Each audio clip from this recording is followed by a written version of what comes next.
this is of existential importance. I mean, the question before us is whether we will continue to have a democracy moving forward. There is no evidence of mass voter fraud in this country. As you know, Ali, it's being fabricated to then justify the racist voter suppression that we are seeing. And of course, we are seeing the effects of that in counties across the nation, especially and particularly where there are large communities of color. Congressman Mondaire Jones last night on this network on how the lies about voter fraud are being used to disenfranchise people of color, and it's getting worse. New reporting out of Texas finds that 40% of mail-in ballots in Harris County, the state's most populous county, are being rejected because of a new voter ID law passed in the state in response to claims of voter fraud. On Monday, the members of the Congressional Black Caucus sent Attorney General Merrick Garland a letter urging him to do more to protect voting rights, writing, quote, "There is no overstating the role of historic racism and modern disenfranchisement, and there is no overlooking or downplaying the ruthlessness of those who seek to suppress the vote," adding, quote, "While we applaud the litigation that you have filed in some jurisdictions, we encourage and expect you to exponentially increase your efforts to challenge unlawful and unconstitutional voter suppression wherever it occurs. Any state that enacts a law infringing on the right to vote should be met with a lawsuit in defense of the American people." Joining us now is Congresswoman Barbara Lee of California, former chair of the Congressional Black Caucus. Cornell Belcher and Aaron Haynes are also back with us. Congresswoman, I'll start with you. Is Merrick Garland meeting the moment? I mean, the CBC letter is powerful, it's impassioned, it's very clear. You could put it to music.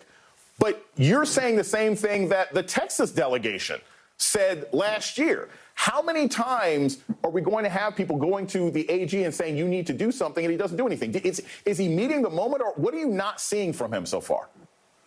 First of all, it doesn't matter how many times. We're going to keep at it until we have the guarantee that every law is going to be enforced, every applicable law. And in fact, the Attorney General, of course, you see he filed a lawsuit against Texas for their gerrymandering that would deny African American and Latino voters the right to vote. And in fact, we're making sure that he doubles the enforcement staff, the civil rights enforcement staff. And we sent the letter, and I want to commend Congressman Jones and Presley and our whip, Mr. Clyburn, for leading this letter, which I was so happy to weigh in on and sign, as well as many members of the Black Caucus, to say, look, this is a state of emergency. We have, 19 states now that have passed 34 laws. This is an attempt not only to go back to the days of Jim Crow. I mean, I was born and raised in El Paso, Texas. I know those days.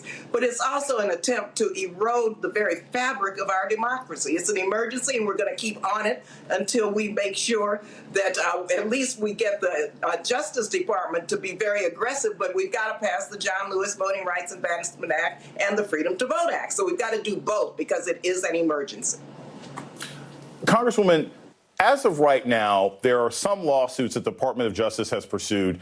What would you ask that they do that they haven't done? I mean, there's been an argument from many activists and organizers on the ground saying, look, get creative. It's not our job to figure this out. It's your job as the Attorney General to do so. What is the suggestion that the CBC has for a new mode of activity from the Justice Department that they have yet to employ? Well, we told them, I think, in our letter to be creative, to be relentless, and to be unapologetic. And so that's for them to decide. They've got to be very creative, and because this is a state of emergency. And they have the tools, I think, to really move forward to ensure fair and free elections. So whatever they have at their disposal, they need to do. And that's why we sent this letter. They know what they can do. And we're making suggestions that they look at every applicable law, make sure they file lawsuits the moment they see gerrymandering, the moment they see the move to disenfranchise primarily African-American voters, people of color, people in rural communities, senior citizens, young people. The moment they see this taking place, they need to come in very quickly and file lawsuits and hold up some of these laws as unconstitutional, because it's our constitutional right to vote, and these states cannot deny access to that. Cornell, I see the Democratic Party as having dual issues heading into the fall. You've got voter suppression Georgia, Texas, Florida, Arizona, where Republican legislatures have basically said, yeah, we don't have to count votes if we don't like the particular area. But then you've also got actual polling issues. Large numbers of African-American voters are disappointed in the president for failing to do anything with the George Floyd Policing Act. Large numbers of Americans across all races who are working class are concerned about inflation. Large numbers of Americans are concerned about what seems to be an ongoing status of us dealing with COVID. Which is more dangerous heading into the midterms, the structural suppression or the legislative ineptitude or frustration that many voters seem to be watching right now? Oh, brother, I love you. You just outlined the perfect storm. It is brewing up to be the perfect storm. First, let me start with this, because it is something that I've heard from the White House. Is look, I think the Congressional Black Caucus, to Congresswoman's point, you got to commend them for holding the administration accountable, because they did double the number of enforcement staff because of the efforts of Congressional Black Caucus and what have you. So they are beginning to sort of make a difference. But Jason, to your point, it's a perfect storm. It is chaos. It is and look, the story we just talking about is part of the story here as well. Because look, the more chaos, the more turmoil that can be driven, the worse it is for those in power. So it is the perfect storm where you are. If you keep making it harder for people to vote, guess what? Less people are going to vote, and that's what they keep doing. So I think you're looking at a midterm where, and I think that we've talked about this before. Like, the problem with the midterms isn't so much that you have millions and millions of people changing their minds from the presidential election year. No, you have millions and millions of people who participate in the presidential election year not participating in the midterms. So you have an older, less diverse, wider, more conservative electorate overall, which is the problem. And they're trying to increase that. So, look, I think the White House and Democrats have to sort of talk about inflation. Look, they don't blame Democrats right now for inflation, but they don't hear Democrats talking and trying to address inflation. But the structural problems around voting rights in some of these key battleground states is absolutely going to hinder our ability to hold on to the Senate and congressional seats.